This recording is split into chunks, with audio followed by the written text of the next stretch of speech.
¿Qué es resistencia? Resistencia es una fuerza que se opone a otra fuerza. Lo voy a repetir. Resistencia es una fuerza que se opone a otra fuerza, de todo tipo, de toda naturaleza. Pero si hablamos de ejercicio, cuando tú estás haciendo pesas, ¿verdad? Y haces pesas para aumentar tu resistencia, tu fuerza, tu potencia, son esas pesas que se hacen de forma lenta y con todo el peso que se puede soportar.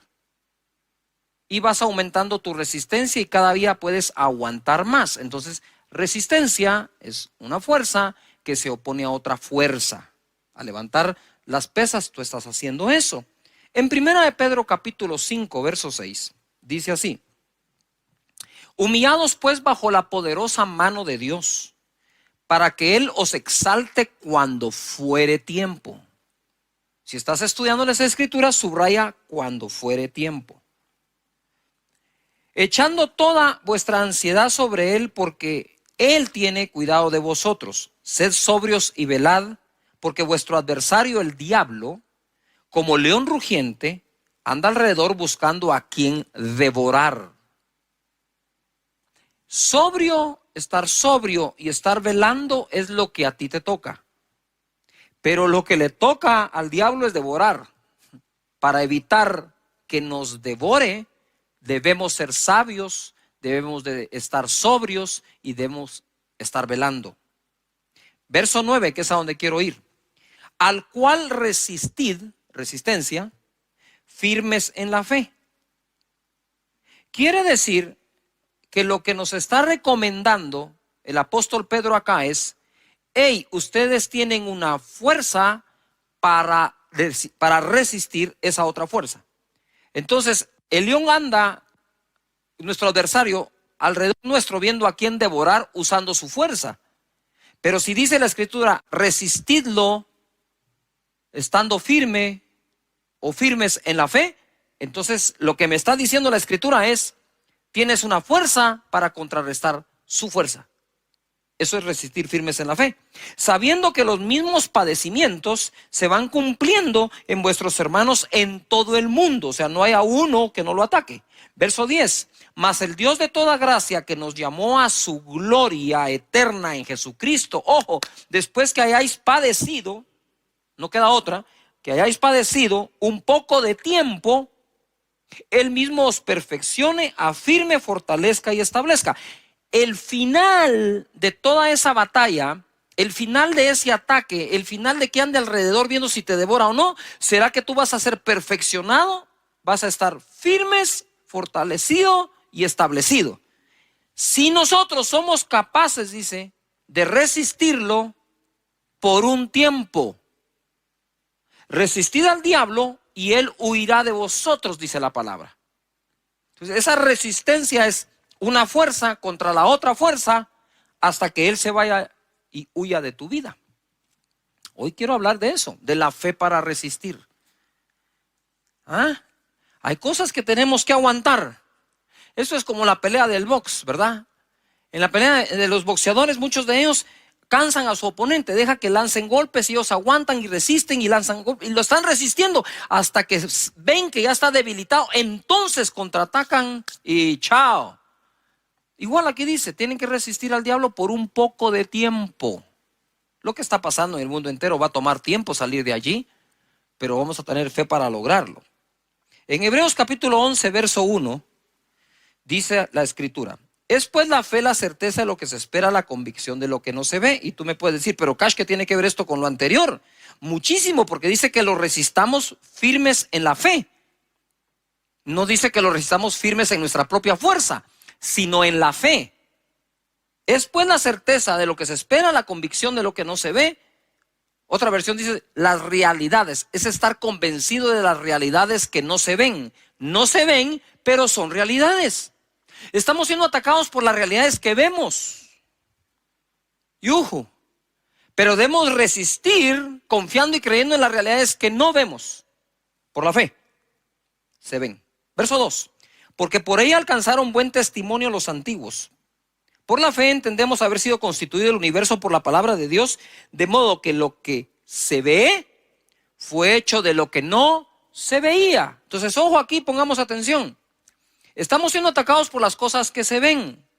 Y vamos a estar firmes resistiendo todo eso, creyendo en las realidades que no se ven. Pero ojo, pero pronto de lo que no ves, pero crees, será hecho lo que verás.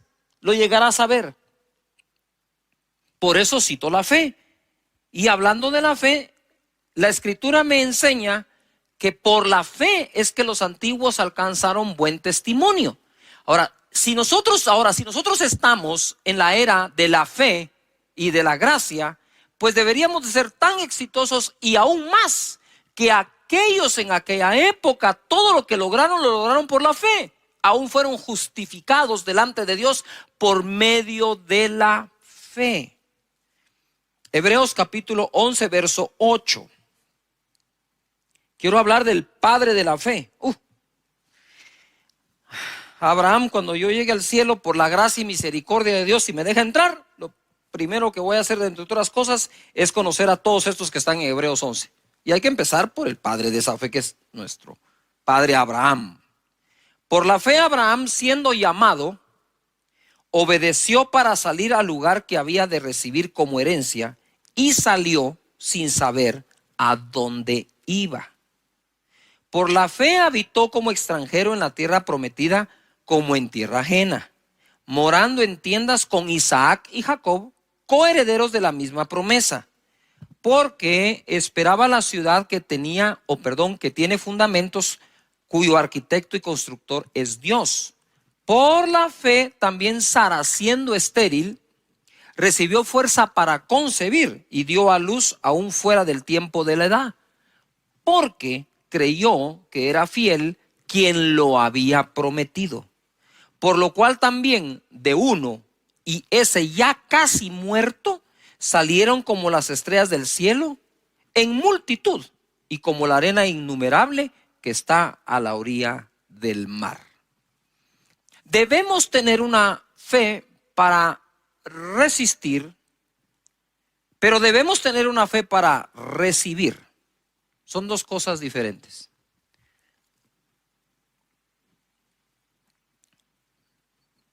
Hace mucho tiempo me topé con un caso en donde fui al hospital a orar por una persona. Esta persona estaba en el intensivo. Y aunque no lo creamos, a veces cuando se ha sufrido mucho, un consejo positivo cae mal. O sea, cuando la gente ya está dañada emocionalmente y uno quiere ser positivo con ellos, toman lo positivo como algo que, ¿qué crees vos? Que nosotros no, qué sé yo, ¿no? Pues yo llegué a ese lugar, estaba en la sala de espera, quería entrar a orar al intensivo por la persona, y saben que esos intensivos van entrando cada cierta hora, muy pocas personas que se les admite o se les da permiso. Yo buscaba el permiso de la familia para poder entrar a orar. Y entonces ellos me dijeron, pero mira, Cash, me dijeron, y nosotros sí tenemos fe. Mira lo que le pasó a mi hija, lo que le pasó a mi hijo, mira cómo estamos. Y me contó todos los problemas de los cuales no habían salido, pero los habían aguantado. Y en ese momento yo recibo un impacto en donde la palabra que oigo aquí adentro es, aquí sí existe fe, me dijo el Señor, sí existe fe, pero fe para aguantar. Les hace falta la fe para salir o para avanzar. Entonces yo respeté, no dije nada, dije, bueno, muchas gracias, nos vemos. Al otro día pude llegar, entré al intensivo, oré por la persona que, por cierto, bendito Dios sanó. Y justo cuando estábamos orando, estábamos ahí con mi esposa, vienen los demás amigos y familiares, ¿verdad? Porque somos amigos y conocidos. Y en ese momento dije, nos tenemos que ir, ¿verdad? Hay que proteger la fe. Y bendito Dios sanó. Lo que quiero decir con este ejemplo es que muchos de nosotros hemos aprendido a vivir con algunos problemas y hemos desarrollado esa fuerza o esa fe, que no está mal, está buena, para aguantar durante muchísimo tiempo. Pero eso no quiere decir, ni debe implicar en tu vida, que por eso entonces ya no vas a tener la fe para salir de ese problema, sino únicamente la fe para vivir con el problema. Yo entiendo las dos cosas. Hay momentos que tenemos que creer para aguantar, pero no que eso nos robe el creer para salir. Dios te da la fe para aguantar, pero Dios también te da la fe para salir.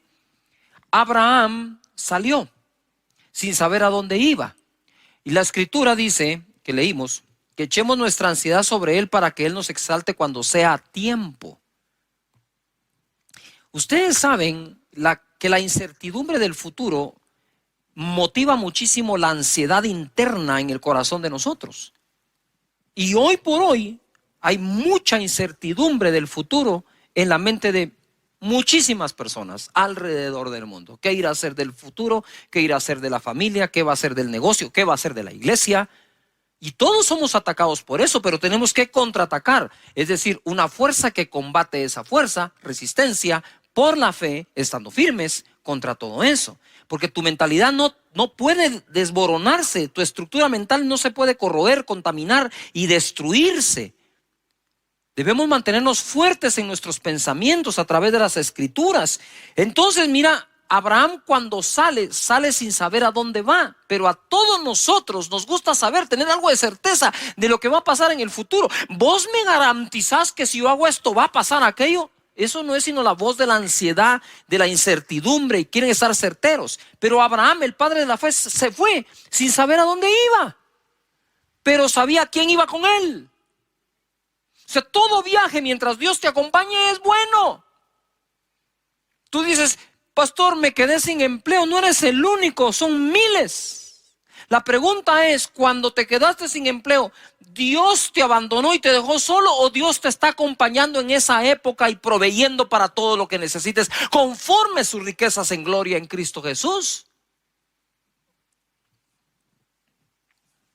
Y dice la escritura, mira, ya les voy a hablar de cómo llegaron a tener el hijo con Sara, pero él moraba, dice, en tiendas con Isaac y con Jacob, sin haber alcanzado la tierra todavía. Quiere decir que en el camino tuvo a su hijo, tuvo a su nieto y todavía no tenía lo que le habían prometido.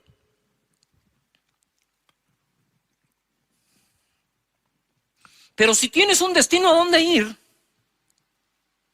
no hay manera de alcanzarlo si paras de caminar.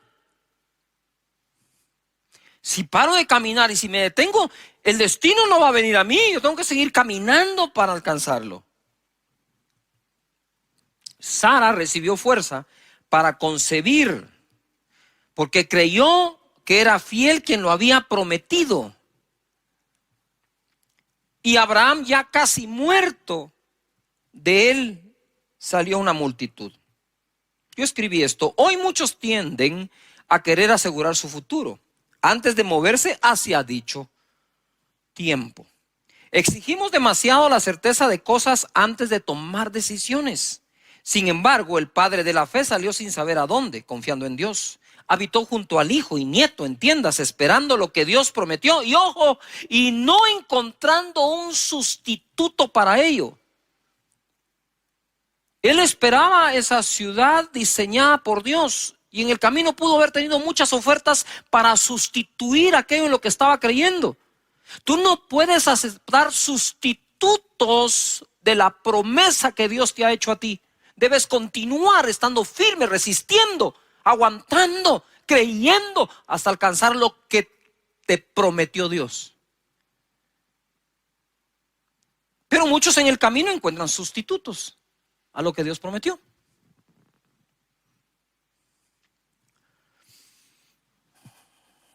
Tuvo su hijo cuando ya estaba casi muerto, es decir, tuvo fe para resistir mucho tiempo, pero también tuvo fe para recibir. Y Sara igual, tuvo fe para resistir mientras fue estéril, ojo, y tuvo fe para concebir cuando no tenía fuerzas.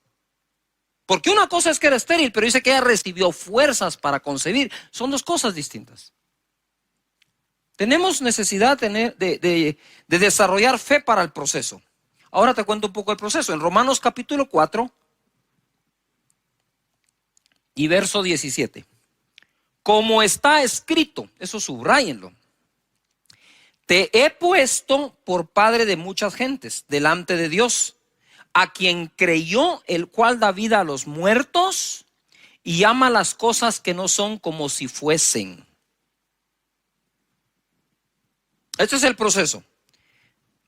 Abraham no se llamaba Abraham, se llamaba Abram. Abram quiere decir el Padre es exaltado. Viene Dios y le dice, ya no te llamarás Abram, te voy a poner esta H aquí en medio, te llamarás Abraham, que quiere decir Padre de multitudes.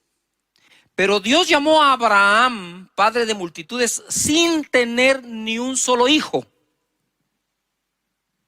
Porque Él llama las cosas que no son como que si fuesen. Y es ahí donde tenemos que resistir a la burla y la argumentación que muchos tienen contra lo que nosotros creemos y nuestra fe.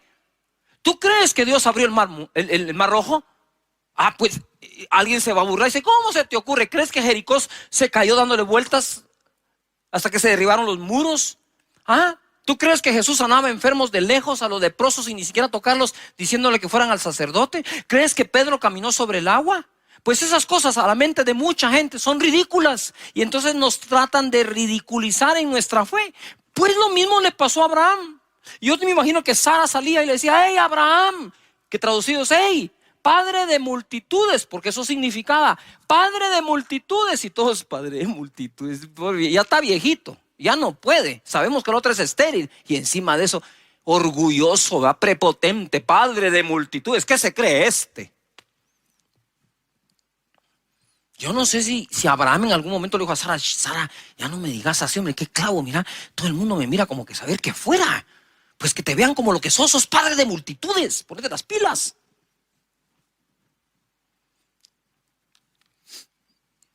Llama las cosas y lo puso por padre sin tener ni un hijo. Él ya te puso a ti por muchas cosas sin que todavía ocurran. Pero es que las cosas no pasan para que creo para que pasen. Te lo repito, las cosas no van a pasar para que creas, porque crees, van a pasar. Fe para que las cosas pasen. Y en el 18 dice, Él creyó en esperanza contra esperanza para llegar a ser padre de muchas gentes, conforme a lo que se le había dicho, así será tu descendencia. Nota esto, Él creyó, se esforzó de esperanza en esperanza para llegar a ser lo que se le había dicho.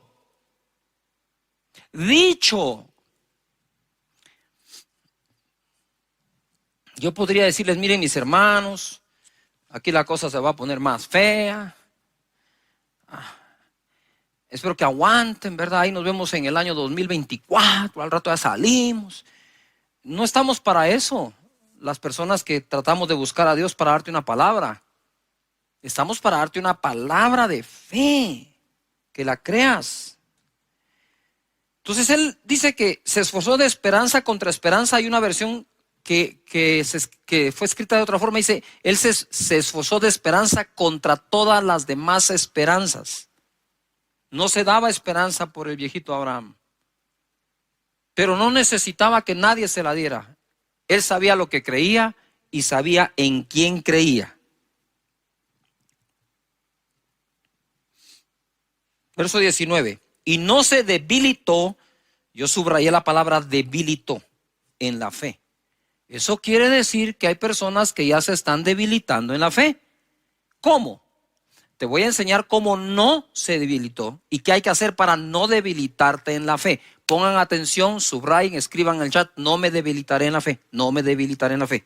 ¿Cómo? De esta manera. No se debilitó en la fe al considerar su cuerpo, que estaba como ya muerto o ya como muerto, siendo de casi 100 años. O la esterilidad de la matriz de Sara. Entonces, ¿cómo una persona puede debilitar su fe? Considerando de más, considerando de una manera incorrecta lo que está pasando. Entonces Abraham dice, voy a llegar a ser, lucho contra todas las esperanzas, voy a llegar a ser el padre de multitudes que Dios dijo que ya soy, hasta me cambió el nombre.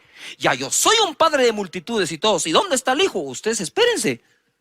Tranquilos, de que lo fabrico. Pero si ya tenés 100 años, entonces, ojo a lo que voy a decir con muchísimo respeto. Abraham, a sus 100 años, dice que no consideró su cuerpo como ya muerto. Y se recuerdan que dice, y ya de él que estaba casi muerto, entonces de ahí sacó una multitud. casi muerto en este contexto es, Abraham ya no podía tener relaciones con Sara, no había forma, ni aunque Sara fuera fértil, él no podía tener relaciones con Sara para poder engendrar un hijo y Sara concebirlo. Pero además no consideró a Sara que estaba estéril. Pongan atención a esto. No consideró ninguna de las dos partes. No consideró lo que le pasaba a él, ni tampoco consideró lo que le pasaba a Sara. Y lo que quiero decirte es, no puedes considerar tú en este momento lo que te pasa a ti y lo que le está pasando al mundo entero, porque eso va a debilitar tu fe. ¡Yuhu! Todo lo contrario, es cierto, sí. Abraham dijo que no, dijo esto no es cierto. Él dijo, no lo voy a considerar de tal manera que el mensaje que reciba es que lo que Dios dijo que iba a pasar es imposible. Claro que es imposible al hombre, pero lo que es imposible al hombre es posible a Dios, dice la Escritura.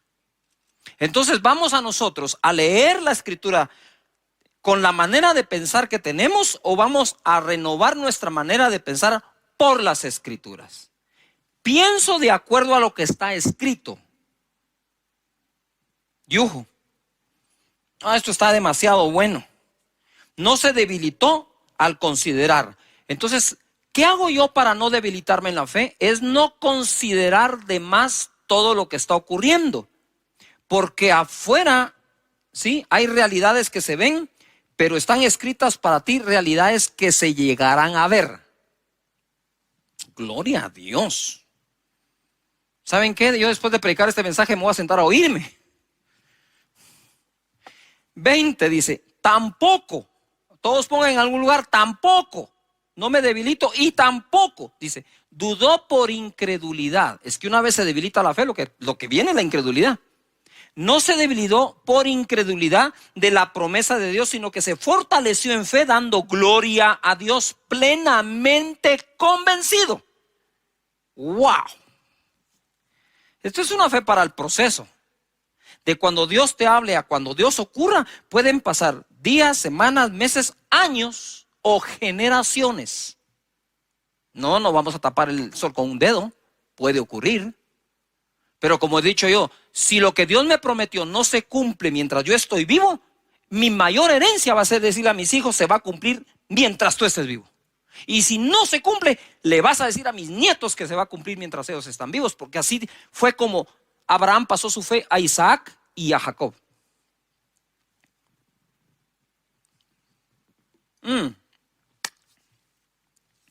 Plenamente convencido de que era también poderoso para hacer todo lo que había prometido, por lo cual también su fe le fue contada por justicia. Por Dios santo.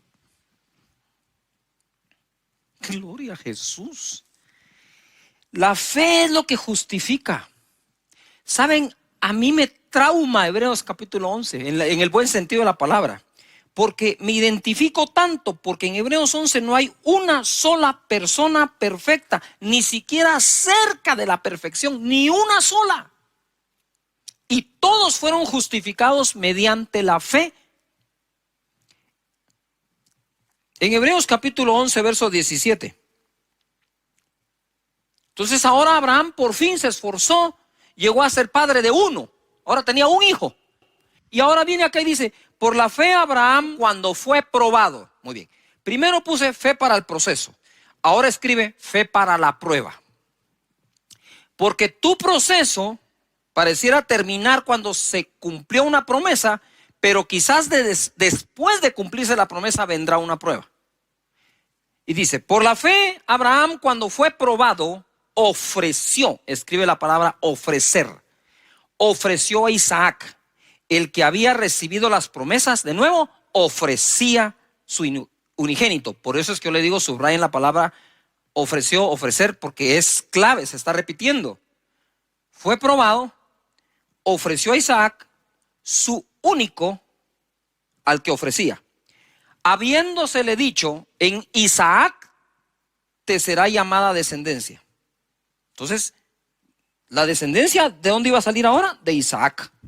Dios le pide a Isaac y uno podría decir, no, momentito, ¿por qué me vas a pedir Isaac? Si Isaac fue lo que me prometiste, ya me lo diste y ahora Si tú me lo prometiste, me lo diste, ahora, ¿qué voy a hacer yo? Y estuvo dispuesto por una razón. Mira cómo crecía Abraham en fe. Habiéndosele dicho, en Isaac te será llamada descendencia, pensando, pensando, que circular eso, que Dios es poderoso para levantar aún de entre los muertos, de donde en sentido figurado también le volvió a recibir. Por la fe bendijo a Isaac a Jacob y Esaú respecto a cosas venideras. Ay, Padre eterno, no sé qué más decirles. Gracias, Señor Jesús, ¿verdad? Fe para el proceso, fe para la prueba, fe para volver. Lucas capítulo 22, verso 31. Dijo también el Señor: Simón, Simón, he aquí Satanás os ha pedido para zarandearos como a trigo, pero yo he rogado por ti que tu fe no falte. De nuevo, fe. Y tú, una vez vuelto, confirma a tus hermanos. Lo que quiero decir con esto es que probablemente personas que me están oyendo ahora ya perdieron algo o mucho. Pero quiero decirles que estamos orando para que tu fe no falte, y una vez vuelvas, una vez te recuperes, una vez te vuelvas a levantar, sirva lo que pasaste para testificar a los demás y afirmar a tus hermanos, tu familia, tus amigos, tus hermanos en Cristo. Entonces desarrollamos fe para el proceso, fe para la prueba, fe para volver. El colmo de los colmos de la fe es que el escritor de la ley caminó por fe y no por la ley. Te lo voy a leer así rápido porque esto es importante. Hebreos 11:23 dice: por la fe Moisés, cuando nació, fue escondido por sus padres por 3 meses, porque le vieron niño hermoso y no temieron el decreto del rey. Por la fe Moisés, hecho ya grande, rehusó llamarse hijo de la hija de Faraón, escogiendo antes ser maltratado con el pueblo de Dios que gozar de los deleites temporales del pecado, teniendo por mayores riquezas el vituperio de Cristo que los tesoros de los egipcios, porque tenía puesta la mirada en el galardón.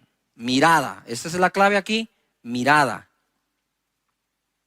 Por la fe dejó a Egipto, no temiendo la ira del rey, porque se sostuvo como viendo al invisible. Paren allí. En el verso 26, quisiera que subrayes o encierres o hagas lo que seas, remarques, mirada. En el verso 27, quiero que subrayes viendo. Él se sostuvo como viendo al invisible. Eso es Dios. ¿Estamos de acuerdo? Pero dice que tenía puesta la mirada en el galardón. Yuju. Mientras mantengas tu mirada en el invisible, mientras te sostengas como viendo al invisible, creyendo que Dios está contigo, no hay nada de malo que pongas tu mirada en un galardón. Yuju. No hay nada de malo que pongas tu mirada en estos tiempos en decir: yo creo que en estos tiempos tan malos mis finanzas se pueden multiplicar. Y la gente dice: deja de ver eso. Sí, pero es que yo me sostengo viendo al invisible. Moisés se sostuvo viendo ¿a quién? Al invisible, pero puso su mirada ¿en dónde? En el galardón. Me encantan esos versos porque rompen con la religiosidad. Tú puedes decir: no, eso no es así. Claro, porque tú estás leyendo de acuerdo a lo que ya pensabas, no estás pensando de acuerdo a lo que estás leyendo. Si pensamos de acuerdo a lo que leemos, no hay nada de malo, ahí está escrito. Y es Moisés, autor de la ley, justificado por la fe. Digo yo: Moisés, ¿qué haces aquí en Hebreos 11 si tú eres autor de la ley? Sí, pero aunque escribió la ley, solo se puede salvar por la fe. Por la fe celebró la Pascua, dice, y la aspersión de la sangre, para que el que destruía a los primogénitos no los tocase a ellos, y declaramos y creemos que no va a tocar nuestra morada todo esto. Por la fe pasaron el mar Rojo como por tierra seca, e intentando los egipcios hacer lo mismo, fueron ahogados. Es que miren, hay fórmulas que no le van a funcionar sino solo a los que creen en Dios y su palabra. Hebreos 11:32. ¿Y qué más digo? Porque el tiempo me faltaría contando de Gedeón, de Barak, de Sansón, de Jefté, de David. Todos ellos tuvieron fe para aguantar, tuvieron fe para resistir, pero tuvieron fe para triunfar. Gedeón estaba escondiendo en el lagar el trigo, porque los madianitas venían y lo saqueaban. Y el pueblo del Señor estuvo seguro en Gosén. Ahí está, en Gosén el pueblo. Y está escondiendo el trigo Gedeón. Tuvo fe para aguantar. Pero un día el Señor le va a dar la victoria después de que él viene, se le presenta, Gedeón le ofrenda y entonces le revela la estrategia. Gedeón tenía 32,000 personas y en un solo día le diezmó el ejército, y en otra instrucción de 32,000 personas, Gedeón se quedó con 300. ¿Qué era eso para combatir a los madianitas? Y Dios le dijo, son muchos y no van a glorificar a Dios. Se van a gloriar en sus propias fuerzas. Así que le quitó Dios. A veces Dios quita, entre comillas, para poder ser Él glorificado y que tú lo conozcas más y que para Él no hay nada imposible. ¿Qué ocurre acá? Se queda con 300 y termina venciendo a los madianitas, donde los mismos ellos mismos se confunden entre ellos y se matan a espada entre ellos. No tuvo que hacer nada más Gedeón que obedecer a Dios. Es impresionante cómo alguien puede tener fe para aguantar y a veces le falta fe para salir. Tienen fe para resistir y les falta fe para triunfar. Te repito de nuevo ahora, el boxeador puede hacer que su enemigo se canse dándole golpes, aguantando los golpes. Y una vez agotado el enemigo, contraataca. Resistamos, dice, en la fe, fuerza que combate otra fuerza. Gedeón empezó a poner excusas. No, yo soy pobre, el menor de mis hermanos. Pues si dice la Biblia que todo el pueblo empobrecía, no había nada extraordinario en que lo fuera también. Pero Dios los sacó de pobre a conquistar la tierra de Madián. Fe para triunfar. Y en Hebreos capítulo 11, porque es lo que estuvimos leyendo, verso 4, se registra la primera obra de fe que la humanidad hizo. La primera obra de fe que la humanidad hizo. Verso 4. Por la fe, Abel ofreció a Dios más excelente sacrificio que Caín, por lo cual alcanzó testimonio que era justo, dando Dios testimonio de sus ofrendas, y muerto aún habla por ella. Si ofrendar no fuera importante, ¿por qué la primera obra de fe que se registra, que la humanidad hizo como tal, fue la ofrenda de Abel,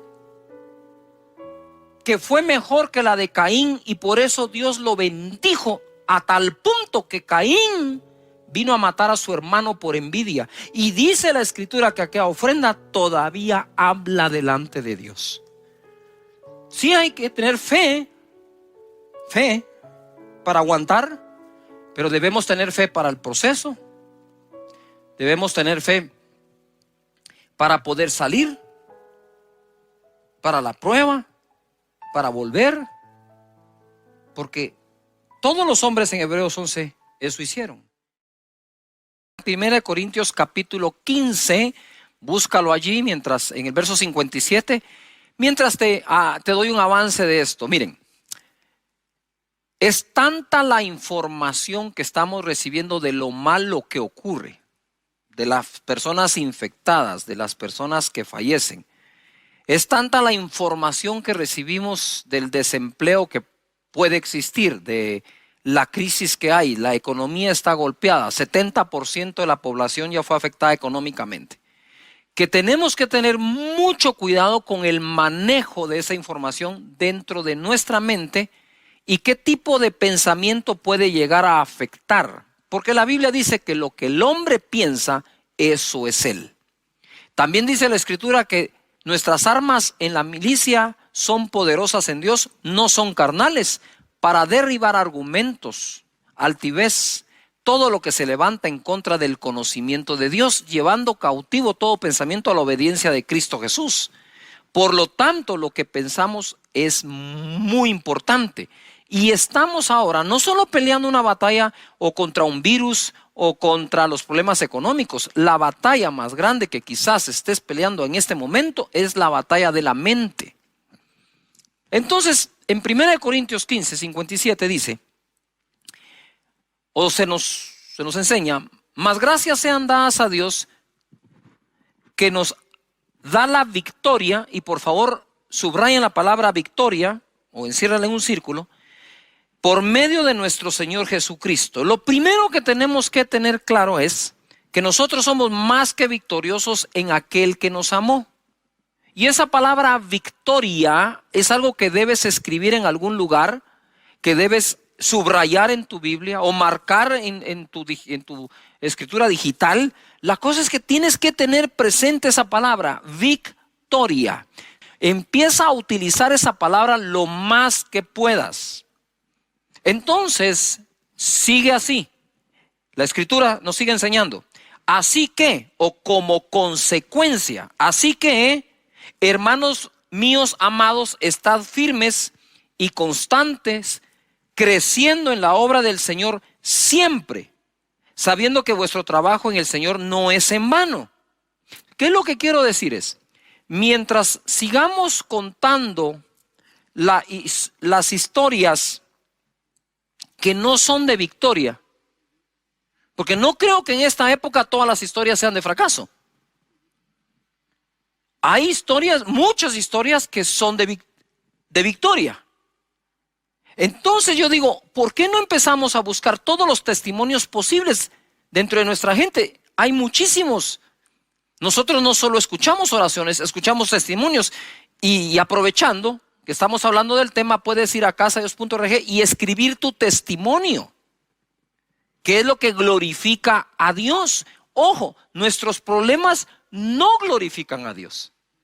Es la fe que tenemos en Él y su palabra para salir del problema. Y temo por algunos que están entrando en el modo de fe para aguantar y se están olvidando de ponerse en modo de fe para salir. No es lo mismo tener fe para aguantar un problema que tener fe para salir del problema. Nos urge movernos a un modo de fe para salir y no solo para aguantar. Si te acostumbras a solo aguantar, pronto será tu nuevo normal el andar aguantando. Y si bien es cierto, hay que aguantar, hay que resistir, pero es creyendo que vas a salir. Entonces, en los casos de victoria, dice, me recuerdo, dice, o nos enseña la victoria que Dios nos dio en Cristo Jesús, así que por eso debo estar firmes. Quiere decir que los casos de victoria nos inspiran a estar firmes, a ser constantes y a seguir creciendo, sabiendo que nuestro trabajo no es en qué, en vano. Debemos buscar testimonios de victoria. Escríbelos, coméntalos, agarra tu celular, manda un testimonio de victoria a tu grupito del chat. Les quiero contar, que bendito Dios, tuve este milagro, me pasó esto, me pasó lo otro.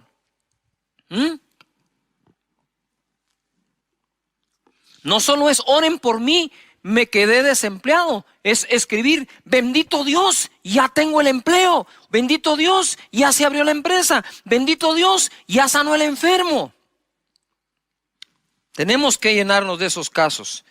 La segunda cosa que quiero mencionar acá es que en la vida debemos tener ganas de ganar, no solo ganas de participar. Mira lo que dice Pablo en 1 Corintios 9:24. ¿No sabéis que los que corren en el estadio, todos a la verdad corren, todos corren, pero solo uno lleva el premio? Corred de tal manera que lo obtengáis. Ojo en esto, lo decía hace unos días. qué importante es distinguir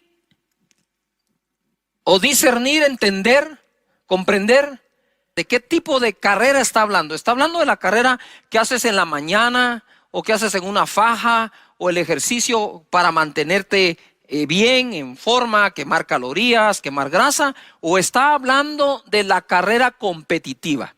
Porque aquí dice, todos en el estadio corren, pero solo uno lleva el premio. Corran de tal manera que lo obtengan. Y hay una gran diferencia entre aquel que corre por quemar calorías y aquel que corre para meterse a una maratón.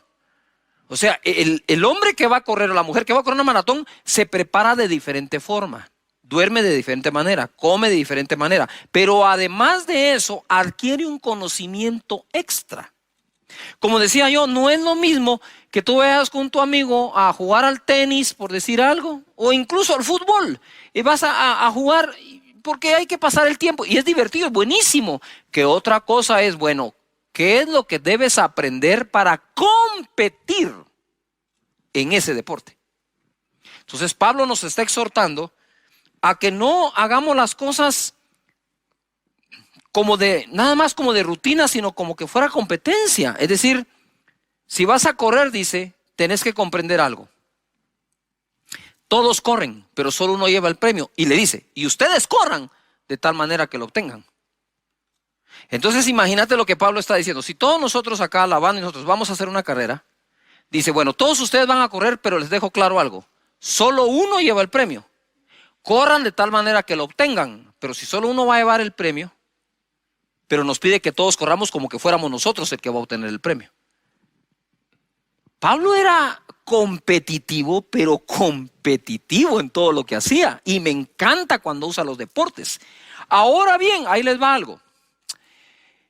Mira, aunque obviamente yo creo en el poder del Espíritu Santo, en la persona del Espíritu Santo, es vital, es el centro de todo lo que soy y hago. Ustedes se recuerdan que al principio del año, muchísima gente empezó a hablar de la visión 2020, entonces como es el año 2020, hay que tener visión 2020 y todo se iba por ahí, ¿verdad? Yo lo respeté mucho y me quedé, pero ahora orando, intercediendo, recibí un 2020 muy bueno. Un 2020 muy bueno. Segunda de Crónicas 20:20 dice, y cuando se levantaron por la mañana salieron al desierto de Tecoa, y mientras ellos salían, Josafat estando en pie dijo, oídme Judá y moradores de Jerusalén. Subrayen lo que viene. Creed en Jehová vuestro Dios y estaréis ¿qué? Seguros. Segunda de Crónicas 20:20. Creed en Jehová vuestro Dios y estaréis seguros. Creed a sus profetas y seréis ¿qué? Prosperados. Cuando yo leo esto, recibo un impacto y digo, Padre, oro porque el segunda de Crónicas 20:20, sea por ti enormemente bendecido, que la gente esté en ti segura, que le crean a tus profetas y sean bendecidos y prosperados. Quiero hacer una pausa acá. ¿Cuántos que están en casa conectados quieren junto con su servidor creer? Vamos a ver la mano de Dios moviéndose de forma poderosa, sobrenatural, bendiciendo las vidas, bendiciendo los cuerpos con salud, bendiciendo la economía de cada persona. Mis hermanos, puede estar pasando muchas cosas en el mundo, pero tú tienes que comprender que tú crees en Dios y sus escrituras. Así que voy a hacer una pausa para orar en esto y seguimos con la enseñanza. Padre, en el nombre de Jesús, te doy gracias por cada persona, individuo y familia, y te pido, Señor, de verdad, de todo corazón, que la segunda parte de este año mejore enormemente para cada persona que en ti confía. Y aunque alrededor nuestro puedan haber muy malas y muchas noticias de ese tipo, vamos a creer en las buenas tuyas, Señor. En el nombre de Jesús, amén. Amén. Bueno, entonces tenemos necesidad de estar pensando y creyendo en la victoria que Cristo nos dio. Estamos creyéndole a Dios por un tiempo mejor. Y ahora quiero hablarles dentro de este tema, de algo que es importante desarrollar en el carácter nuestro. Mira, Yo no creo haber dejado de ser pastor de jóvenes, pero cuando oficialmente eso era lo que hacía como tal, yo me di cuenta de algo. En esa época en que el joven y la jovencita quieren encontrar pareja, novio, novia, hacen como que su listado de todo lo que quieren tener, ¿verdad? Yo no sé si ustedes están como que ilusionados por qué hombre quieren como novio, qué mujer como novia, pero normalmente hacen su listado, ¿verdad? Tienen sus sueños, su anhelo. Entonces está aquella jovencita que dice, yo quiero primero se ponen espirituales, ¿va? Porque no, eso no falla. Señor, que te ame a ti sobre todas las cosas, ¿verdad que sí? Que te sirva de todo corazón. Pero de ahí tienen su listado. A mí me gusta alto, moreno, rubio, ojos claros, ojos oscuros. Y que trabaje y que sea, ¿verdad? Que sea esforzado, y hacen todo su listado. Pero digo yo, y yo le enseñaba a los jóvenes, antes de hacer el listado de lo que quieres recibir y que la pareja tenga, haz el listado de lo que tienes que ofrecer. Y les digo esto en son de broma, pero a la vez en serio, porque había una jovencita que, Cash, mira, estoy orando por mi novio, seguramente Dios tiene mi pareja y yo quiero que sea trabajador y que tenga una maestría. Le digo, mira, discúlpame, le digo yo, pero a mí en tu casa me han contado que no te está yendo bien en los estudios, eso sí, tenés el listado de lo que querés, de lo que demandás, pero no has hecho el listado de lo que ofreces. Y así nos pasa en todos lados. La gente está buscando un trabajo y lo primero que hacen es, bueno, ¿cuánto paga? ¿A qué hora entro? ¿A qué hora salgo? ¿Cuál es el día libre? ¿Qué ofreces?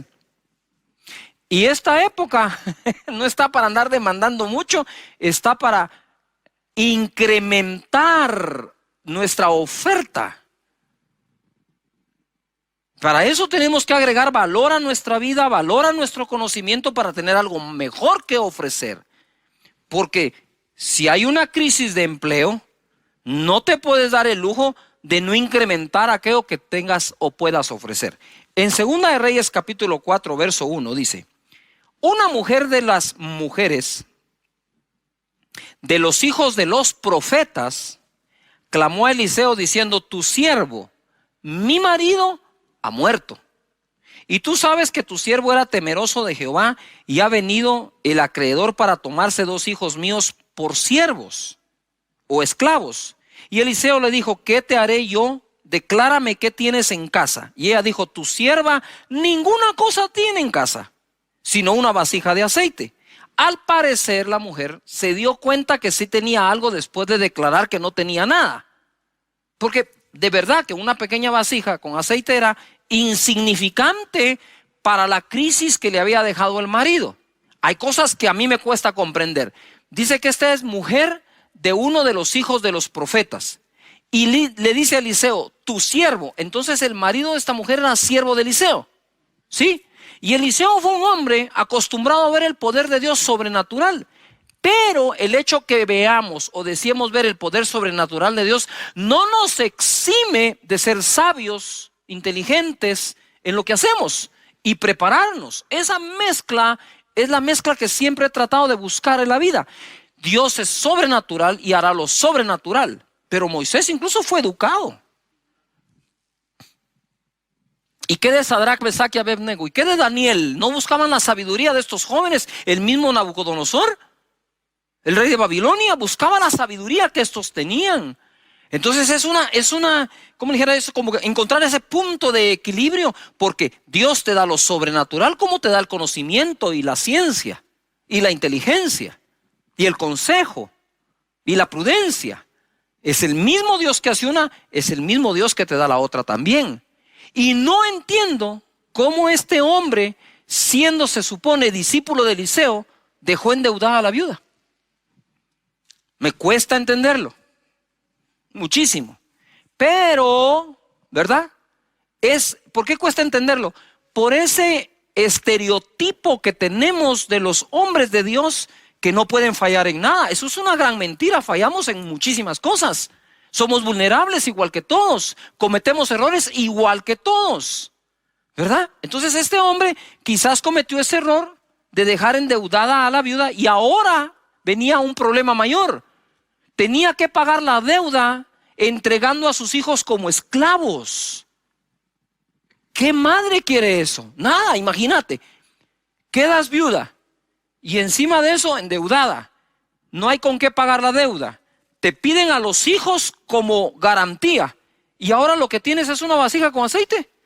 Decime si no se parece a las situaciones que estamos viviendo hoy. Quiero decirte que el luto que la humanidad está viviendo hoy no se trata solo de un ser querido que pudo haber fallecido. El luto se suman muchos, la pérdida del trabajo, la pérdida de una oportunidad que justo era en ese momento cuando todo empezó. Hay muchas cosas pasando y por eso le decía, la batalla mental es muy fuerte y tenemos que pelearla llenando nuestra mente de palabra de Dios, de escrituras, de promesas de Dios, de confianza en Él. Verso 3. El profeta le dijo, ve y pide para ti vasijas prestadas en todos tus vecinos. Vasijas vacías, no pocas, le dijo. Entra luego y enciérrate tú y tus hijos y echa en todas las vasijas y cuando una esté llena, ponla aparte.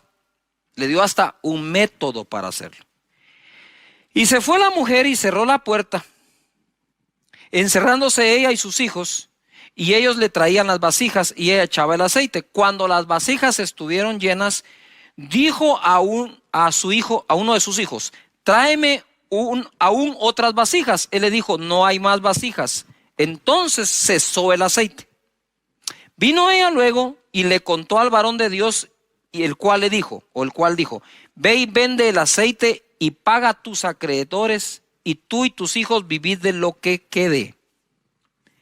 ¿Ya se dieron cuenta ustedes la combinación entre lo sobrenatural que ocurrió? Eliseo le dijo, ¿sabes qué? Toma esa vasija, pide prestadas vasijas vacías de todos tus vecinos, no pocas sino muchas, y empieza a llenar. Cada vez que termines de llenar una vasija, ponla aparte.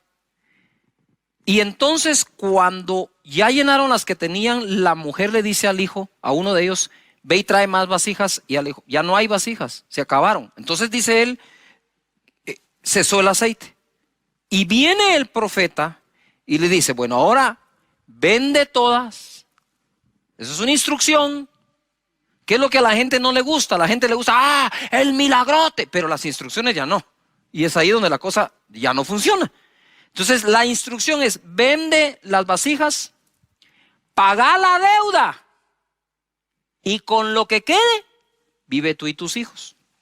Pero ¿qué hace la gente hoy? Todo lo contrario. ¿Verdad? Toman para vivir como quieren y a ver si queda para pagar la deuda. Totalmente al revés de lo que el profeta dice. Ahora entendemos lo que hace un rato dije. Crean los profetas y serán ¿qué? Prosperados. ¿A quién le creyó aquella mujer? Al profeta Eliseo. ¿Y qué ocurrió? Ocurrió el milagro, pagó la deuda y le quedó para vivir. Hay que ser sabios en el manejo del presupuesto. Hay que ser sabios en el manejo del presupuesto. Todo el tiempo debemos serlo. Ahora ojo acá. Me impresiona que el marido de aquella mujer no pudo hacer en vida por ella lo que Dios hizo habiendo quedado viuda usando solo una vasija de aceite. Lo que no pudo hacer el marido, lo hizo Dios. Mira, quizás tú ya encontraste muchas razones para fracasar. Así que más te vale encontrar una para triunfar. ¿Quieres que lo repita? Quizás ya encontraste muchas razones para fracasar, pero más te vale buscar una para triunfar. Aquella mujer estaba desamparada y en una situación difícil. No acomodes tu fe a lo que está pasando. Que lo que está pasando se empiece a acomodar a tu fe, a lo que le crees a Dios. Salmo 46:1 dice, Dios es nuestro amparo y fortaleza, nuestro pronto auxilio en la tribulación o en las tribulaciones. Por tanto, no temeremos aunque la tierra sea removida y se traspasen los montes al corazón del mar. No temeremos, dice, aunque la tierra entera sea removida y los montes se tiren al mar, ¿Por qué? Porque Dios es nuestro amparo y nuestra fortaleza, nuestro pronto auxilio en las tribulaciones. ¿Qué significa la palabra amparo? Significa proteger o favorecer a algo o a alguien que lo necesita. Él es nuestro amparo. Él es nuestra fortaleza. Él es nuestro socorro en las tribulaciones. ¿Quién socorrió a aquella mujer? Fue Dios. ¿Quién amparó a aquella mujer? Fue Dios. ¿Cómo es posible que teniendo aún al marido en vida, no lograron nunca pagar las deudas y ahora que estaba sola, sí las pagó? ¿Qué pudo haber fallado si el marido de ella era uno de los hijos de los profetas? ¿Qué pudo haber fallado allí? ¿Ah? ¿Será que siendo uno no logró confiar en Dios? ¿Será que estando vivo él no confió en la palabra de Eliseo si alguna vez se la dio? Pero ¿por qué la mujer pudo y el marido no?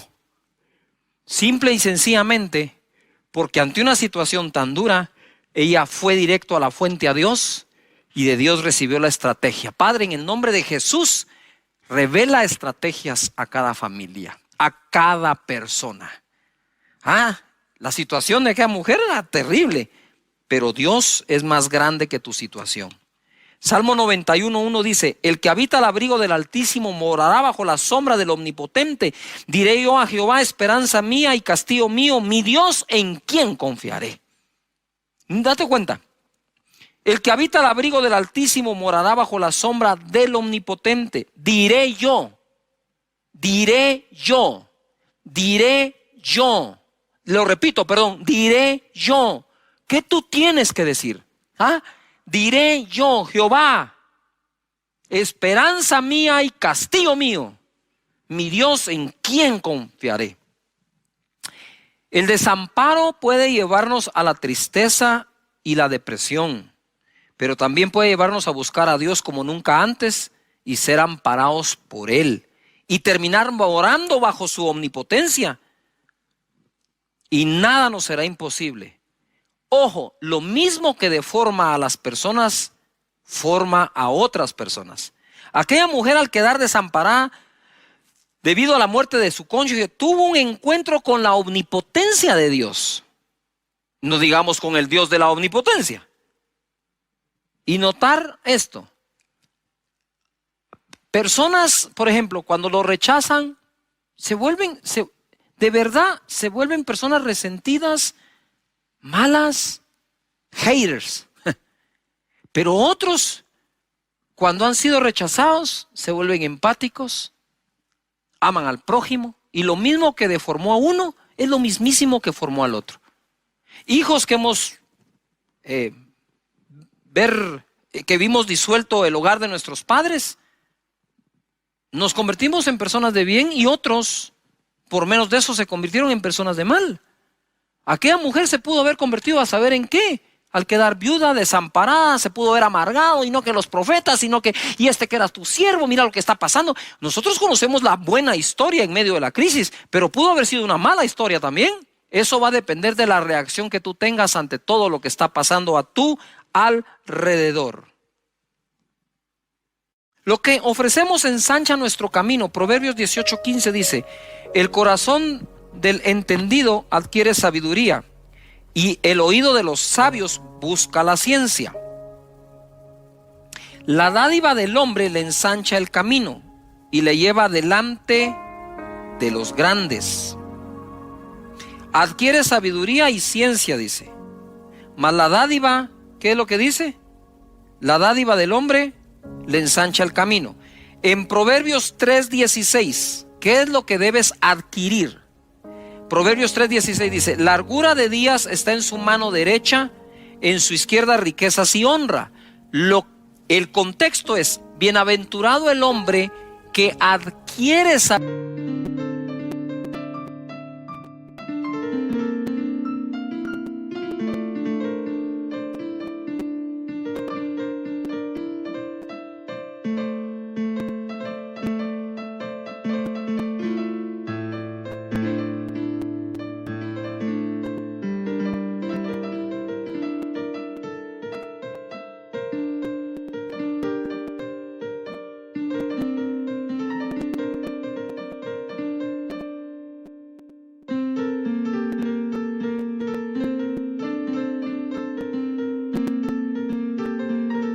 sabiduría y obtiene inteligencia, porque entonces tendrá largura de día en su mano derecha, riquezas y honra en la mano izquierda. Y como me dijo un amigo mío, este proverbio a mí me dice que Dios quiere que llegue a viejito de forma honrosa y bendecido. Y en el Proverbios 22:4, que es de mis favoritos, dice así: riquezas, honor y vida son la recompensa, la remuneración de la humildad y del temor de Jehová. Si en serio tienes un corazón humilde y respetas a Dios, pues ¿qué es lo que ofrece las Escrituras? No, olvídate de mí. ¿Qué dice Proverbios? No dice, ¿qué dice Cash Luna? ¿Qué dice Proverbios? Riquezas, honor y vida son la recompensa de la humildad y el temor de Jehová. Entonces te lo voy a parafrasear. Dios quiere que obtengas tus ganancias de forma honrada sin perder la vida. Mira esto, te va a gustar. Dios quiere que obtengas tus ganancias, ingresos, riqueza, de forma honrada sin perder la vida. Entonces hay quienes obtienen sus ganancias de forma honrada, pero se viven enfermando del estrés que tienen. Pero la voluntad de Dios es que obtengas tu ganancia de forma honrada sin enfermarte por el trabajo que tienes. Ahí tú puedes ver el bienestar total de Dios. Dice, sí, yo te quiero bendecir económicamente, pero quiero bendecirte con principios y valores y manera de trabajar de forma honrada, y que puedas tomar tu tiempo para descansar y usar la inteligencia que te doy para trabajar, para que no necesites enfermarte mientras haces tu ganancia de forma honrada. Entonces la voluntad de Dios es tan global que dice, está bien, te voy a bendecir económicamente, te voy a bendecir formando tu carácter y cuidando tu salud. ¿Qué más quieren? Dios está presente en todas las áreas de tu vida. Ahora bien, vuelvo de nuevo a Proverbios 18:15. El corazón del entendido adquiere sabiduría, lo que acabamos de enseñar, y el oído de los sabios busca ciencia. Pero la dádiva del hombre le ensancha el camino y le lleva delante de los grandes. Entonces puedes ser muy sabio, puedes tener mucho conocimiento, pero lo que te lleva delante de los grandes hombres es lo que das. Lo que das me refiero a lo que ofreces. Yuhu. Es esa oferta que brindas de tus servicios, de tu trabajo, de lo que sabes hacer o de lo que estás aprendiendo a hacer. Eso es lo que te ensancha el camino, dice la Escritura. Mira, dice acá la palabra en Proverbios 18:15, ahí mismo, pero en la versión Dios habla hoy. Los sabios e inteligentes adquieren los conocimientos que buscan. Con un regalo se abren todas las puertas y se llega hasta la gente importante. Cuando hablo aquí de un regalo, ¿qué tal si en esta época ofreces tus servicios a las personas de tal manera que les des una muestra de lo que puedes hacer sin necesidad de cobrar? Le dice, pastor, ¿de qué está hablando usted? No, pero es que aquí dice, ¿verdad? Esto, lo que quiero decirte es, deja que la gente pruebe tu trabajo. Que lo pruebe, a ver si les gusta. Haz un pequeño proyecto esperando que te den el otro, no sé. Pero aquí está clara la Escritura, ¿no? Esa mentalidad de demandar en lugar de ofrecer no es la mejor manera de salir adelante, nunca, y menos en este momento. En Éxodo 1:13 y 14 dice: y los egipcios hicieron servir a los hijos de Israel con dureza y amargaron su vida con dura servidumbre en hacer barro y ladrillo y en toda labor del campo y en todo su servicio, al cual los obligaron con rigor. Capítulo 3, verso 18 dice así: y oirán tu voz e irás tú y los ancianos de Israel al rey de Egipto, y les diréis: Jehová, el Dios de los hebreos, nos ha encontrado. Por tanto, nosotros iremos ahora camino de 3 días por el desierto para que ofrezcamos sacrificios a Jehová nuestro Dios. Cuando yo leí esto, dije, wow, ¿qué pasó aquí? ¿Por qué Dios lo primero que le pidió al pueblo es salgan y ofrezcan? Porque la mentalidad de ellos ya había sido afectada por generaciones de esclavitud que no creían ser capaces de ofrecer algo. Ya el pueblo estaba subyugado a ver si alguien les daba algo. ¿Cómo Dios podría conquistar la tierra prometida con todo un pueblo cuya mentalidad había sido rebajada a eso? Y por eso Él va a forzar su mente a que crean que pueden ofrecer algo.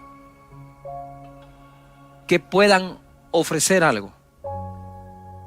Me recuerdo que estuve yo en un país en Noches de Gloria. Terminábamos muy tarde y nos llevaron a comer a un restaurante. Fuimos ahí, comimos, cenamos. Ya era muy tarde y nos sirvieron muy bien. La atención fue espectacular. Y entonces yo le dije al mesero: mire, fíjese que nosotros, ese día todavía no había Noches de Gloria, era otro día. Le dije: fíjese que mañana tenemos un evento y vamos a salir bastante tarde. ¿A qué hora cierran ustedes? Y él me dijo: no importa a qué hora cerramos, nosotros lo podemos esperar a la hora que sea, me dijo. Pero mire, le dije, podría ser 1, 2 de la mañana. No importa, nosotros lo esperamos. Wow, dije yo. Efectivamente, dije, qué actitud más buena. Fuimos a comer al otro día, muy tarde, y el mesero con una actitud impresionante. Entonces yo pensé, este hombre debe ser el dueño. Y le pregunté: mire, ¿usted es el dueño de este restaurante? No, me dijo, yo no soy el dueño, soy un mesero.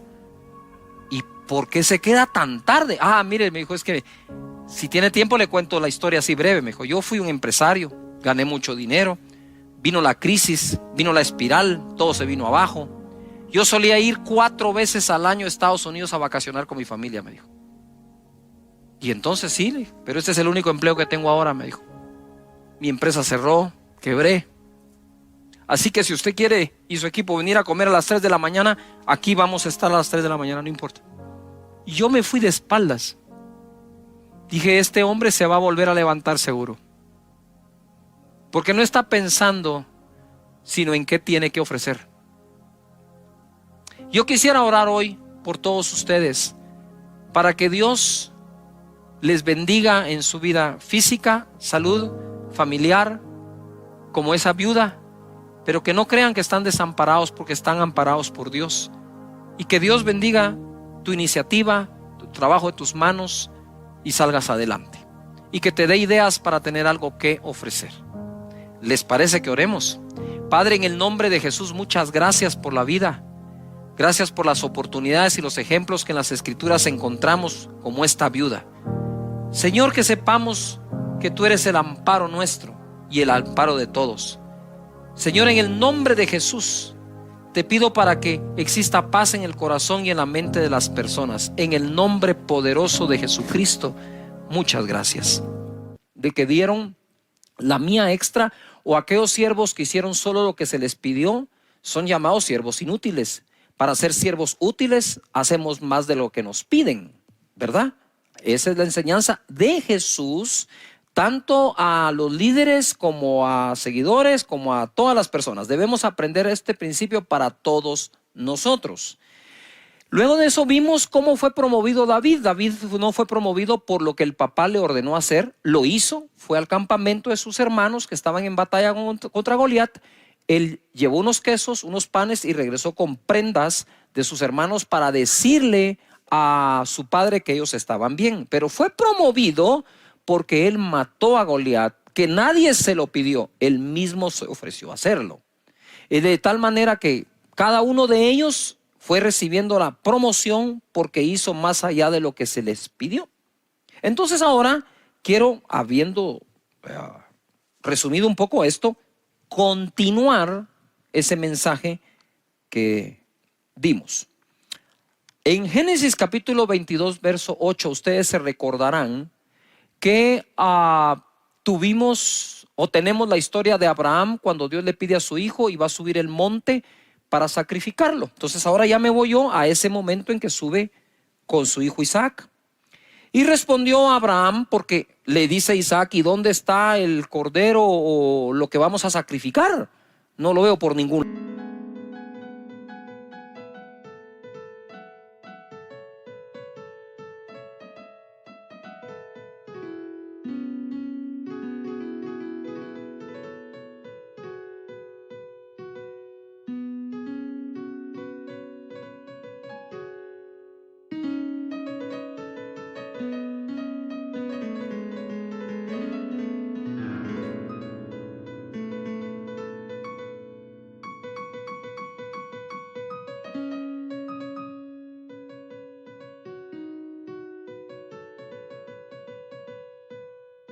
lado. Y entonces Abraham le contesta: Dios se proveerá de cordero para el holocausto, hijo mío. E iban juntos. ¿Tú te imaginas para Abraham subir el monte y contestarle al hijo: Dios se proveerá cordero para el sacrificio, tú tranquilo, hijo mío? Y el hijo no sabía lo que le podía esperar. En el verso 9, cuando llegaron al lugar que Dios le había dicho, edificó allí Abraham un altar y compuso la leña y ató a Isaac su hijo y lo puso en el altar sobre la peña. Y extendió Abraham su mano y tomó el cuchillo para degollar a su hijo. 11. Entonces el ángel de Jehová le dio voces desde el cielo y le dijo: Abraham, Abraham. Y él respondió: heme aquí. Y dijo: no extiendas tu mano sobre el muchacho ni le hagas nada, porque ya conozco que temes a Dios, por cuanto no me rehusaste tu hijo, tu único. Entonces alzó Abraham sus ojos y miró, y he aquí en sus espaldas un carnero trabado en un zarzal por sus cuernos. Y Abraham fue y tomó el carnero y lo ofreció en holocausto en lugar de su hijo. O sea, sustituyó al hijo por un carnero, cosa que Dios no le pidió. Dios no le pidió el carnero, que quede claro. Esto ya es de la voluntad de Abraham, más allá de la obediencia de Abraham. Y llamó a Abraham el nombre de aquel lugar: Jehová proveerá. Por tanto se dice hoy, en el monte de Jehová será ¿qué? Provisto. Y llamó el ángel de Jehová a Abraham por segunda vez desde el cielo. ¿Se recuerdan que la palabra Jehová Jireh, Jehová proveerá? Ese nombre fue mencionado por Abraham hacia Dios ese día. Y de ahí todo, sí, Jehová Jireh, Jehová Jireh. Y a veces no sabemos de dónde viene. Viene de esto. En el verso 16 le dice el ángel: por mí mismo he jurado. Anota esa palabra, jurado. Ponle, jurado. Por mí mismo he jurado, dice Jehová, que por cuanto has hecho esto, que fue sacrificar el carnero, y no me rehusaste tu hijo, tu único hijo, el cual Dios le pidió, de cierto te bendeciré y multiplicaré tu descendencia como las estrellas del cielo y como la arena que está a la orilla del mar, y tu descendencia poseerá las puertas de sus enemigos. Le he puesto por título la enseñanza de hoy: el día que Dios juró. Él dice que nosotros no podemos jurar, simple y sencillamente porque ¿por qué podemos jurar? Sin embargo, Dios, no encontrando otro mayor que Él por quien jurar, juró por sí mismo. Mira, una cosa es cuando Dios nos habla y nos hace una promesa, otra es cuando la jura. Sabemos que aunque no lo jure, Él las va a cumplir, porque Dios no miente. Pero entonces, ¿por qué jura? Dice que el juramento se pone para el final de toda discusión, como para decir: mira, te estoy pidiendo que me creas y por lo tanto te lo voy a jurar. Eso lo hace Dios. Nosotros los hombres, dice Él, no juréis, pero Él sí lo hace. Ahora, aquí quiero que noten algo que es bien importante. En Hebreos capítulo 6, verso 13, el escritor de Hebreos va a citar este mismo hecho, este acontecimiento. Pero para que quede claro a qué se refiere con que te bendeciré, porque eso es muy amplio. O sea, Dios te bendiga, eso es muy amplio. No sé si me explico. Otra cosa es, por ejemplo, cuando le dijeron a María: y bendito sea el fruto de tu vientre. Entonces, cuando Hebreos, o el escritor de Hebreos, va a citar esto, dice de esta manera, o lo escribe de esta forma. En el verso 6 del capítulo, en el verso 13 del capítulo 6. Porque cuando Dios hizo la promesa a Abraham, no pudiendo jurar por otro mayor, juró por sí mismo, diciendo: de cierto te bendeciré ¿con qué? Abundancia, y te multiplicaré grandemente. Este escritor, para dejarnos claro a qué se refería cuando dice te bendeciré, él dice te bendeciré con abundancia. yo quiero pedirles un favor a todos. En esta época que estamos viviendo, ya hay gente que se autoabandonó. Dijo, no hay nada que hacer, no hay nada por qué luchar, que esto se quede así, ya definitivamente no voy a encontrar trabajo, no puedo abrir una empresa.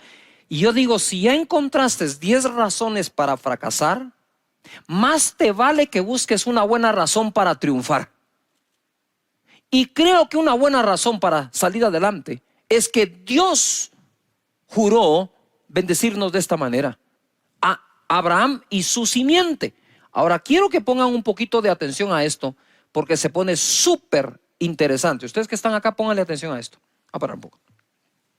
Mira, ¿qué fue lo que Dios le pidió a Abraham? ¿A su hijo qué? A su hijo Isaac, a su único. Lo va a presentar en sacrificio cuando el ángel le dice, hey, no hagas eso, no hagas eso. Ya yo sé que temes a Dios al no rehusarle al hijo único. Entonces él voltea a ver, encuentra al carnero trabado en un zarzal, lo toma y lo sacrifica en lugar del hijo. Entonces, por la fe se dio por sacrificado Isaac, ¿verdad? Pero aunque no lo sacrificó, pero es un carnero el que sacrifica. Y le dice Dios, por cuanto hiciste esto de sacrificar al carnero, pon atención, y no rehusarme a tu hijo, de cierto te bendeciré con abundancia y multiplicaré tu descendencia. Ojo, porque esto se pone interesante y fenomenal. A mí me palpita algo aquí adentro. Dios hizo de Abraham un hombre muy rico y lo hizo un gran ganadero. ¿Se recuerdan?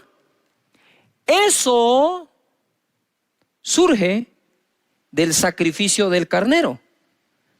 Le dice, te bendeciré con abundancia. Se refería a la multiplicación de ese carnero. Y multiplicaré tu descendencia. ¿Por qué tu descendencia? Porque le ofreció a su hijo.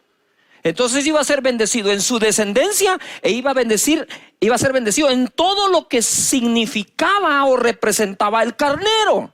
Pero nosotros debemos ser sinceros con Dios y decirle, Señor, me urge que bendigas la economía de mi casa, de mi hogar, de mi empresa. Ustedes saben que solo en Guatemala, según las noticias nos dicen, el 70% de la población ya fue afectada económicamente.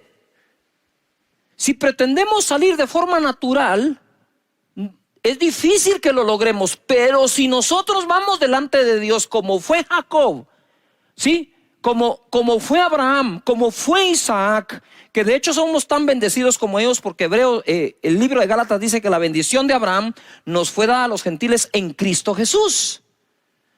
En ese monte donde ocurrió eso, no porque fue al monte y dijo, voy a subir al monte a hacer una declaración. No, él no subió a hacer al monte una declaración, él subió al monte a ofrecer. Y ofreció a su hijo, a quien le dijo, hey. Dios no ha pedido sacrificios humanos, solo hizo para probar a Abraham. Era su único. Y al ponerlo ahí, Dios le dijo, voy a multiplicar tu descendencia por cuanto no me negaste al hijo. Y te voy a bendecir con abundancia por cuanto sacrificaste el carnero. Las dos cosas, el carnero eran el trabajo, el negocio, digamos, al que Abraham se dedicaba. Y el hijo su descendencia. Dios bendiga nuestra descendencia y bendiga nuestro trabajo. Así que escríbelo. Dios bendice mi descendencia. Dios bendice el fruto de mi trabajo. Escríbelo allí. ¿Esto está bueno o no? Va. Entonces, a eso lo puedes unir acá. 2 Corintios 9:10 dice. 2 Corintios 9:10.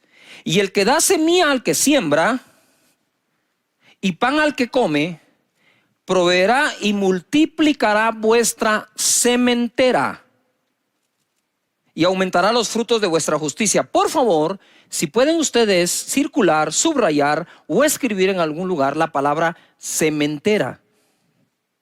¿Qué es lo que Dios va a multiplicar? Ok, Él va a proveer y multiplicar ¿la qué?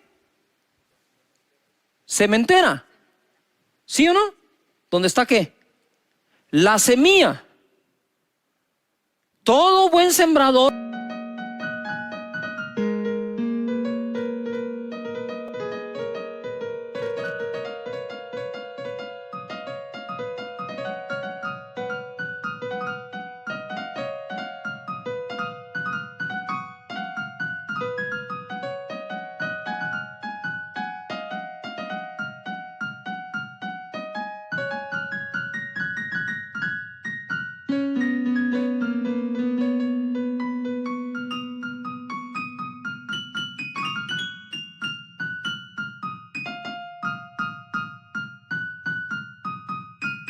sabe que debe escoger su mejor semilla si quiere tener su mejor ¿qué?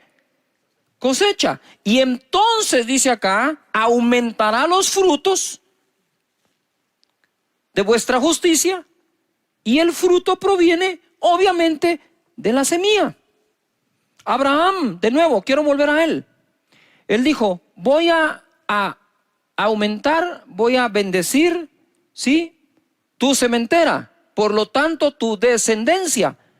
¿Cómo puede ser posible que Abraham llegó a ser ese padre de multitudes que Dios le dijo, mira al cielo y si puedes cuenta las estrellas porque así será tu descendencia?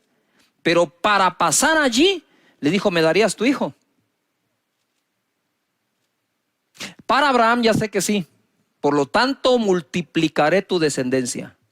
Ah, y me trajiste un carnero. Y te voy a bendecir con abundancia. Allí en ese monte pasó eso, y en ese monte es donde a Dios se le nombra Jehová Jireh, Jehová nuestro proveedor. La situación no es fácil para nadie. Está difícil, está complicada. Pero aquellos que confían que es Dios el proveedor, duermen en paz porque saben que Dios se las va a arreglar para hacer llegar recursos a tu familia o a tu trabajo. Noten algo. Abraham le dijo a su hijo, Dios se proveerá. Dios se proveerá. No dijo Dios proveerá, dijo Dios se proveerá cordero. Sin embargo, lo que encontró en el monte fue un carnero. Entonces ahora hablemos de cómo Dios se proveyó cordero. Juan 1:29. El siguiente día vio Juan a Jesús que venía a él y dijo, he aquí el cordero de Dios que quita el pecado del mundo. Ahora sí, Dios se proveyó ¿qué? Cordero. Mira, él exigía el cordero sacrificado para el perdón de pecados. Esos corderos los traían y el sumo sacerdote se encargaba del sacrificio. Pero aquí Dios se está proveyendo a él mismo su propio cordero para perdonar los pecados de todos nosotros. Es aquí donde se cumple. Dios se proveerá cordero, porque es el cordero de Dios, no el cordero de los hombres para Dios, sino el cordero de Dios para Dios. Wow, esto a mí me llena de emoción porque Jesús es nuestro Señor y nuestro Salvador y derramó su sangre por todos nosotros. Si Dios le pidió a Abraham a su hijo y Abraham no rehusó a su hijo, ¿cómo podría entonces Dios rehusar a su propio hijo? Y entonces dice, el que nos dio, el que no escatimó ni aún a su propio hijo, ¿no nos dará con él todas las demás cosas? ¡Wow! Yujo, Abraham tampoco escatimó a su propio hijo y Dios le proveyó todas las demás cosas. Yujo, para aquellos que querían algo más profundo y todo, pues ahí está.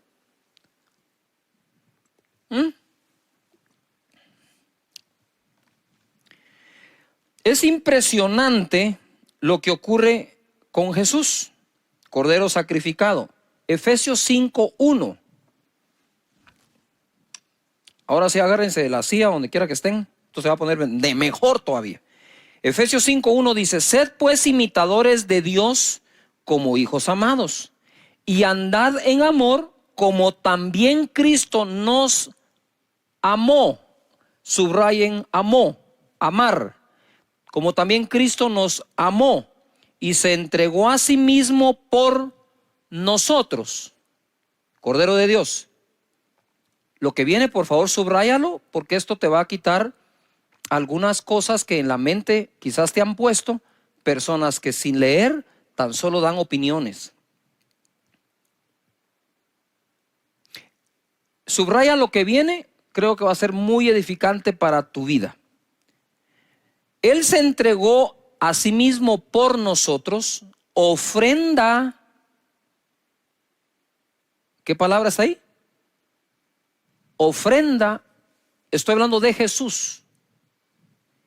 Sacrificio a Dios en olor fragante.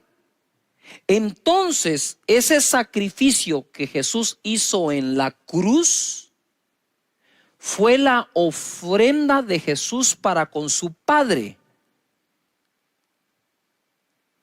El equivalente a lo que Abraham iba a hacer con Isaac. Dios no lo dejó, dijo, si no me rehusó su hijo Abraham, viene Dios y no nos rehúsa a su propio hijo.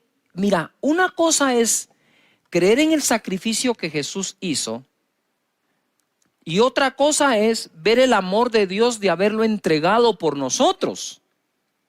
Si hay algo que el ser humano no aguanta, es ver a sus hijos sufrir. Yo quisiera que nos pusiéramos a pensar por un momento qué vivió, qué sintió, por qué pasó Dios Padre cuando vio a su hijo en la cruz del Calvario. Es que nosotros, como leemos el verso y lo hablamos, hoy estaba yo orando al Señor y le decía, Padre, yo quiero orar a ti. Y cuando oro normalmente uso los versículos porque me amparo en lo que está escrito para que mi oración sea más eficiente o más eficaz delante de Dios. La oración eficaz del justo puede mucho. Entonces le digo, antes de empezar a hablarte, Señor, yo sé que cito tu palabra cuando oro, pero no la quiero citar como que te estuviera predicando. Ya. Sino la quiero citar como aquel que la está creyendo, que te estoy creyendo a ti. Y mientras leía este verso decía, Señor, ¿qué pudo haber sentido el Padre de ver a su hijo en la cruz del Calvario? Espérame, porque el que lo dio, de tal manera amó Dios al mundo que dio a su hijo, el que lo dio fue el Padre. No sé si me logro explicar. Jesús en la cruz del Calvario, que puso su vida voluntariamente, nadie me la quita, yo la pongo para volverla a tomar, dijo, fue entregado por el Padre.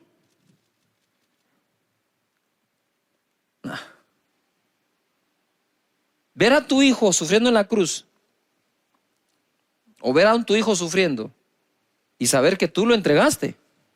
No estoy hablando que tú lo traicionaste, ese fue Judas. Eso es otra cosa. Estoy hablando de la entrega de darlo al mundo por nosotros. Eso debe haber sido, no quiero ni imaginar lo que vivió Dios. Claro, él sabía que si Abraham creía que al entregar a su hijo Dios era capaz de devolvérselo de entre los muertos, ¿cómo no lo habría de creer el Padre de Jesús, sabiendo que sí habría de resucitar? Pero aunque vaya a resucitar, no podés obviar y quitar de en medio su sacrificio y su sufrimiento. Ahora quiero que comprendas esto. Dice Efesios que Él se entregó a sí mismo como ofrenda, en olor fragante, un sacrificio acepto a Dios. En otras palabras, ¿qué fue Jesús en la cruz? La ofrenda que Dios mismo se proveyó. Yo digo, Padre, pero si nosotros podemos ofrendarte, ¿por qué te tenías que proveer tu propia ofrenda? Y ahora tiene sentido cuando Él dice, Él da semilla al que siembra. Él es el que la da. Él es el que la provee. No le damos a Dios nunca nada que Dios no nos haya dado antes. Si le vamos a dar algo a Dios es porque Él ya lo dio a nosotros. Mira lo que dice Filipenses capítulo 4 verso 15. Y sabéis también vosotros, oh filipenses, que al principio de la predicación del Evangelio, cuando partí de Macedonia, ninguna iglesia participó conmigo, ninguna iglesia participó conmigo en razón de dar y recibir, sino vosotros solos. No podemos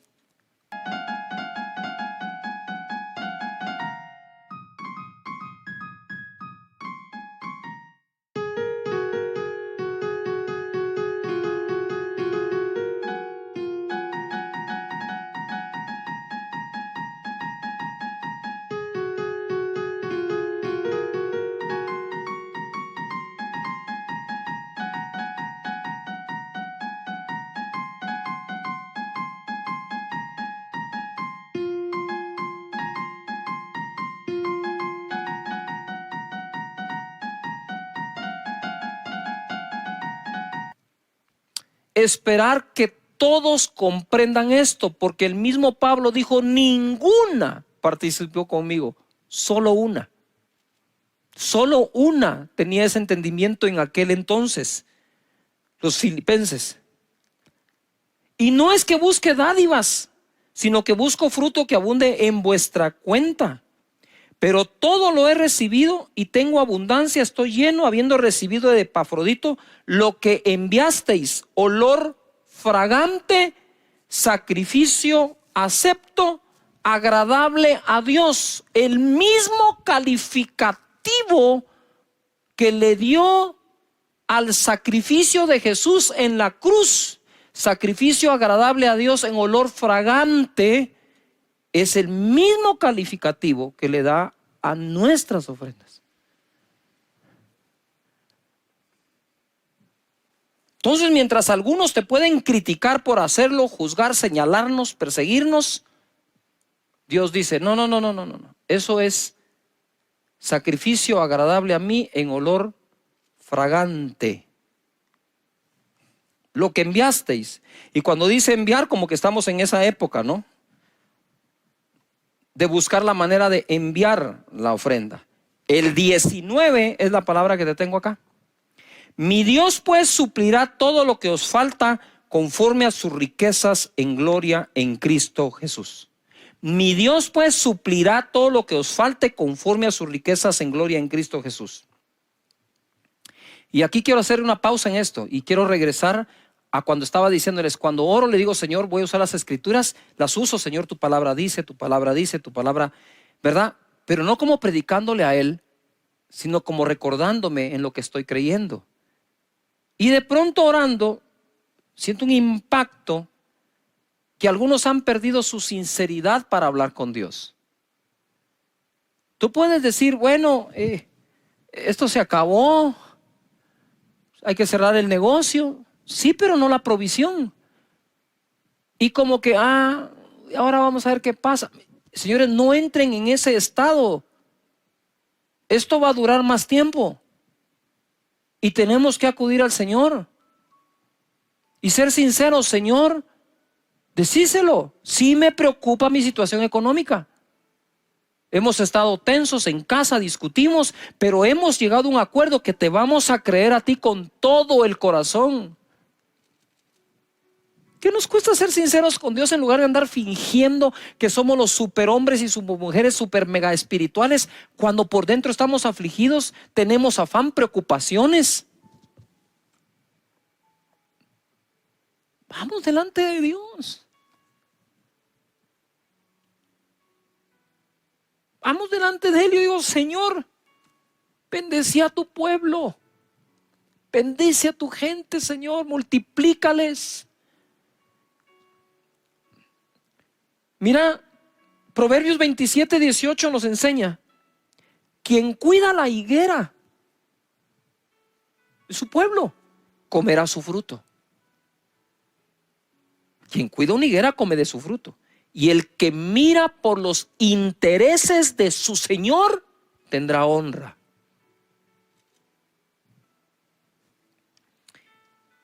Y quiero irme a esta historia porque vimos cómo Jacob combatió al espíritu de Labán, que le bajaba el salario y lo dejaba sin nada, y reinventó su manera de procrear a los carneros, a las cabras y las ovejas, y Dios bendijo la reinvención. Y así pudo combatir a Labán. Pero ahora vamos a aprender cómo se combate a Madián. Jueces 6, verso 1. Los hijos de Israel hicieron lo malo ante los ojos de Jehová, y Jehová los entregó en mano de Madián por 7 años. No fueron 3 meses, no fueron 6 meses, no fue un año, fueron 7. Y la mano de Madián prevaleció contra Israel, y los hijos de Israel, por causa de los madianitas, se hicieron cuevas en los montes y cavernas y lugares fortificados. Pues sucedía que cuando Israel había sembrado, subían los madianitas y los amalecitas, y los hijos del oriente contra ellos subían y los atacaban. y acampando contra ellos destruían los frutos de la tierra hasta llegar a Gaza. Y no dejaban que comer en Israel ni ovejas, ni bueyes, ni asnos, porque subían ellos y sus ganados y venían con sus tiendas en grande multitud como langostas, y ellos y sus camellos eran innumerables. Así venían a la tierra para devastarla. De este modo empobrecía a Israel en gran manera por causa de Madián. Y los hijos de Israel clamaron a Jehová. Yo no creo que clamaron al séptimo año, yo creo que se pasaron 7 años clamando.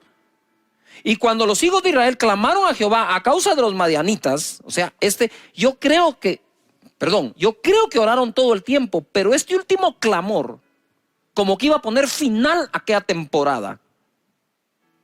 Jehová envió a los hijos de Israel un varón profeta, el cual les dijo: así ha dicho Jehová, Dios de Israel. Y por cierto, voy a hacer un paréntesis. La escritura dice: confiad en Dios y viviréis seguros, creed a sus profetas y seréis prosperados. Y ahora les manda un profeta, el cual les dijo: así ha dicho Jehová, Dios de Israel, yo os hice salir de Egipto y os saqué de la casa de servidumbre, la esclavitud. Os libré de la mano de los egipcios y de la mano de todos los que os afligieron, a los cuales eché de delante de vosotros y os di su tierra. Y os dije: yo soy Jehová vuestro Dios, no temáis a los dioses de los amorreos, en cuya tierra habitáis, pero no habéis obedecido a mi voz. Y vino el ángel de Jehová y se sentó debajo de la encina que está en Ofra, la cual era de Joás Ebieresita, y su hijo Gedeón estaba sacudiendo el trigo en el lagar para esconderlo de los madianitas. Había que esconder eso poco de comida que quedaba, porque los madianitas se lo llevaban.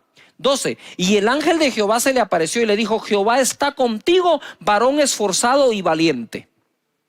Ok, sí, soy esforzado y valiente, pero no se mira claro. Y Gedeón le respondió: Señor mío, si Jehová está con nosotros, ¿verdad? Yo le hubiera dicho: y además tú decís que soy varón esforzado y valiente, ¿por qué nos ha sobrevenido todo esto? ¿No creen ustedes que nosotros también tenemos esa duda? A veces, ¿por qué nos viene esto? ¿Cómo saldremos de esto? ¿Y dónde están todas sus maravillas que nuestros padres nos han contado, diciendo: no nos sacó Jehová de Egipto? Si eso es pasado, pero ahora nos interesa el futuro, porfa. Y ahora Jehová nos ha desamparado y nos ha entregado en manos de los madianitas, que conste porque él les dijo la razón.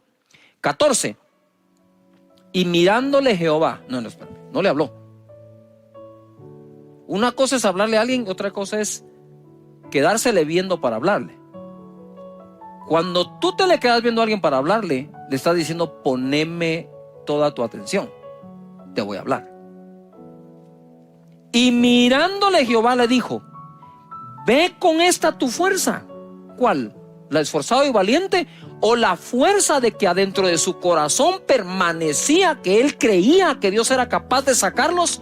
Pero ¿y dónde está todo lo que nos han contado? Ya van 7 años de esto. Y le dice: ve con esa tu fuerza y salvarás a Israel de la mano de los madianitas. ¿No te envío yo? Entonces le respondió: Señor mío, ¿con qué salvaré yo a Israel? ¿Con qué? ¿Con qué salvaré yo a Israel? Ojo, he aquí mi familia es pobre en Manasés,